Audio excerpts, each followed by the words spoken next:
Mesdames et messieurs, distingués invités à vos titres et qualités, bonsoir.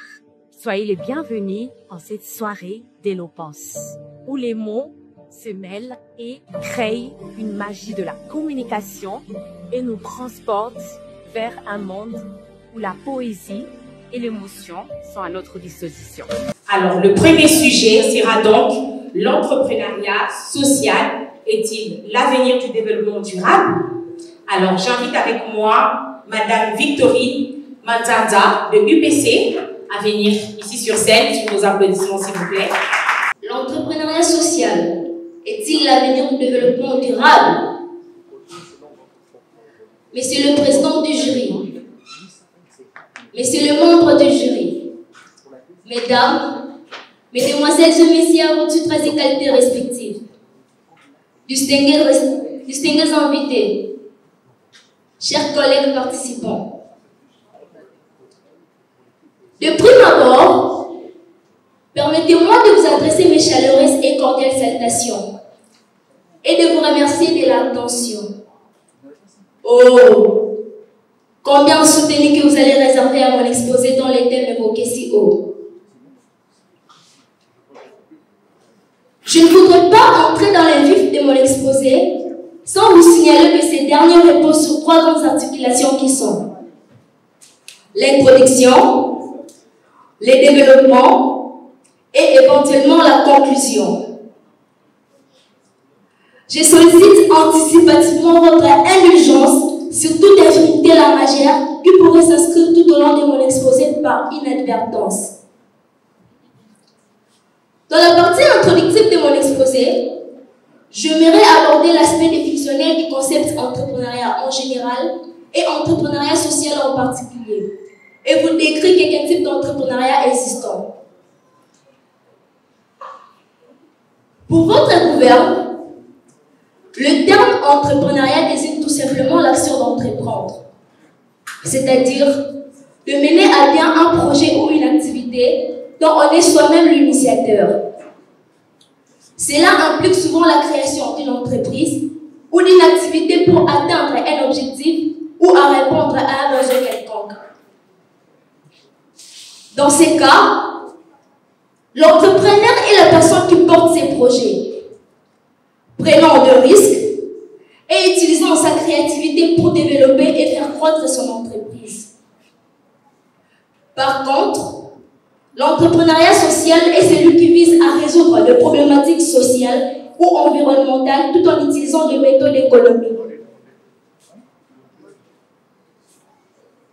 L'entrepreneur social crée son entreprise dans le but principal de générer un impact positif sur la société. Par exemple, une entreprise sociale pourrait travailler à lutter contre l'insalubrité urbaine, à réduire le chômage des jeunes désœuvrés, à lutter contre le banditisme urbain et à améliorer l'accès aux soins de santé. Ici, l'idée de combiner la viabilité économique et bénéfices en vue d'un changement de comportement. Il existe différents types d'entrepreneuriat au nombre desquels j'ai épinglé. L'entrepreneuriat environnemental, qui apporte des solutions durables et respectueuses de l'environnement. L'entrepreneuriat social, qui est l'objet de notre exposé. L'entrepreneuriat au sein d'une grande entreprise concerne le projet innovant à l'intérieur d'une grande société. Par exemple, quelle une société de sous-traitance. Ce dernier est aussi appelé l'intrapreneuriat. Les startups, c'est une entreprise qui vient de naître. Elle est jeune, avec un fort potentiel de croissance. Les startups viennent de l'anglais, qui signifie littéralement démarrer. Les startups répondent aux caractéristiques suivantes. 1. L'innovation, qui veut dire nouveau produit, service ou modèle économique. 2. La croissance. Elle doit être exponentielle, c'est-à-dire rapide et continue. Le risque est élevé. Elle doit tenir compte de la concurrence, le modèle économique scalable. Ceci étant, passons à la raison d'être de notre exposé. L'entrepreneuriat social est-il l'avenir du développement durable? La réponse à cette interrogation est simple. Prenons le cas d'une communauté qui avait depuis longtemps l'accès difficile à l'eau potable et qui, grâce à une ONG, vient d'obtenir des forages d'eau. N'est-ce pas là une solution ou une réponse à leurs préoccupations? Au sein de nos forces armées, l'existence d'un service appelé service national, n'est-ce pas là une façon d'atténuer tant soit peu l'existence du phénomène Koulouna? La gratuité de la maternité et de la scolarité constitue une réponse agréable aux difficultés des mamans à accoucher sans dépenser quelques frais et aux jeunes à étudier loin des frais scolaires à payer. Un développement durable dans le cadre de l'entrepreneuriat social est compris comme celui qui apporte des solutions pérennes ou permanentes aux nombreuses attentes de la communauté. Pour conclure, je confirme que l'entrepreneuriat social et solidaire peut être l'avenir du développement durable. Si et seulement si, il répond aux attentes de la communauté et de la population et obéit au principe de la bonne gestion des ressources humaines, financières, matérielles et temporelles. Time is money. Disent les Anglais. Des hommes qu'il faut à la place pour la performance vers la réussite. Comme le souligne si bien Frédéric Taylor et Henri Fayol dans leurs différents ouvrages sur l'organisation du travail. Je vous remercie. Merci. Encore un peu plus d'applaudissements pour encourager notre chère Victorine. Merci. Alors, chers membres du jury, je vous laisse la parole.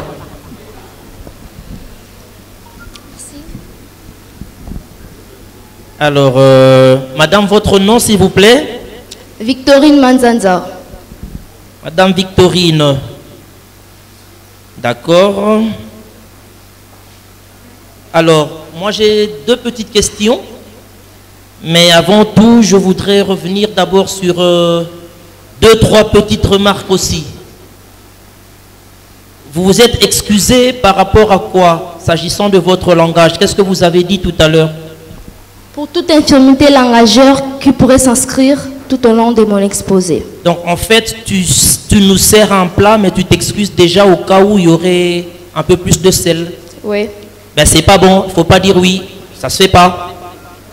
À toi de bien préparer, c'est tout. Nous, on n'est pas là pour t'excuser. S'il y a une faute, une infirmité langagière, on te soustrait des points. Donc les excuses, ce n'est pas le moment. D'accord? C'est des choses pour vous autres, vous avez un cobaye, mais on va faire comme ça. Ça ne se fait pas. Alors, autre chose, quand vous dites introduction, développement et éventuellement une conclusion, je veux comprendre éventuellement c'est quoi? Donc il est possible qu'il n'y ait pas de conclusion? En fait, pour cette idée, je voulais juste peut-être... il n'y en aurait pas... Peut-être je n'allais pas conclure et chuter directement.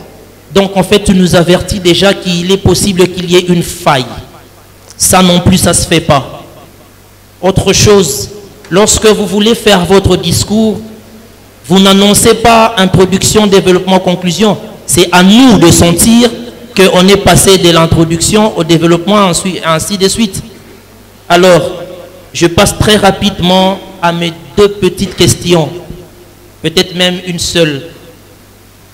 Voici les questions. Quelle différence y a-t-il entre entrepreneuriat et entrepreneuriat? Entrepreneuriat et... Entrepreneuriat. Voilà. Vous avez aussi le droit de dire je ne sais pas. Ok. L'entrepreneuriat, c'est l'action d'entreprendre. Bon, l'entrepreneuriat est aussi l'action d'entreprendre. Il n'y a pas une différence. Il n'y a pas de différence. Et pourtant, les deux mots existent, n'est-ce pas? Ce n'est pas grave. Voici la deuxième petite question. Est-ce que la gratuité de l'enseignement, c'est de l'entrepreneuriat?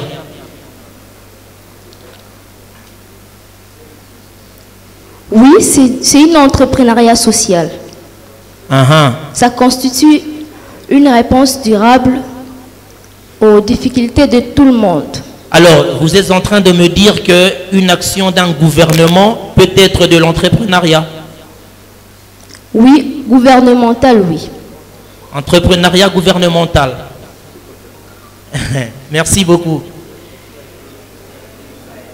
Moi, j'allais juste savoir, parce que vous avez parlé de l'intrapreneuriat. L'entrepreneuriat. Comment vous le définissez?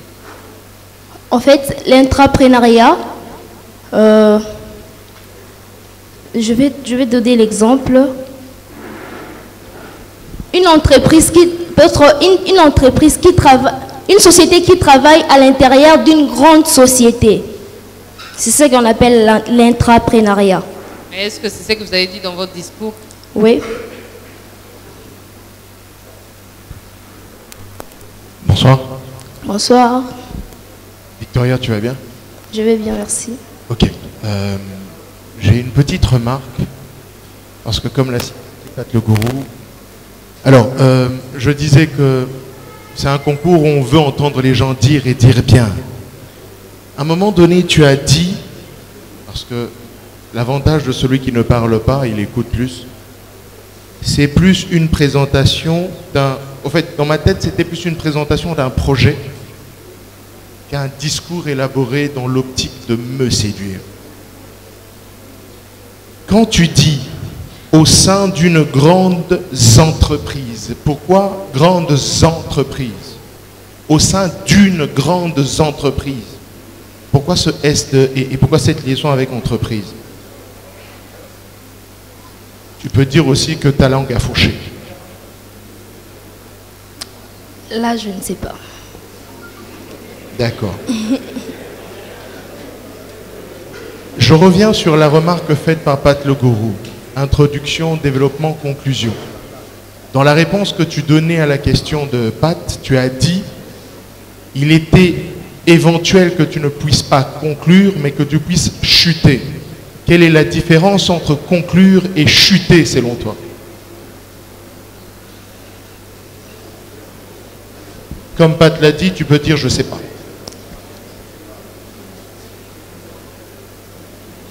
La différence est que dans la conclusion, il y aurait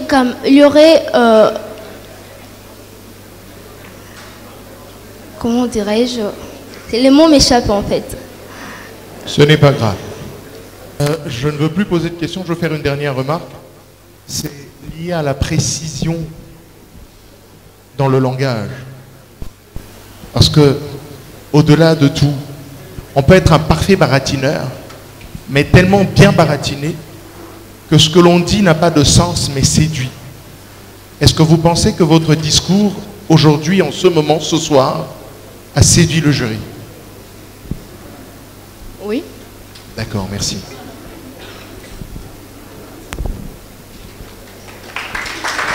Merci.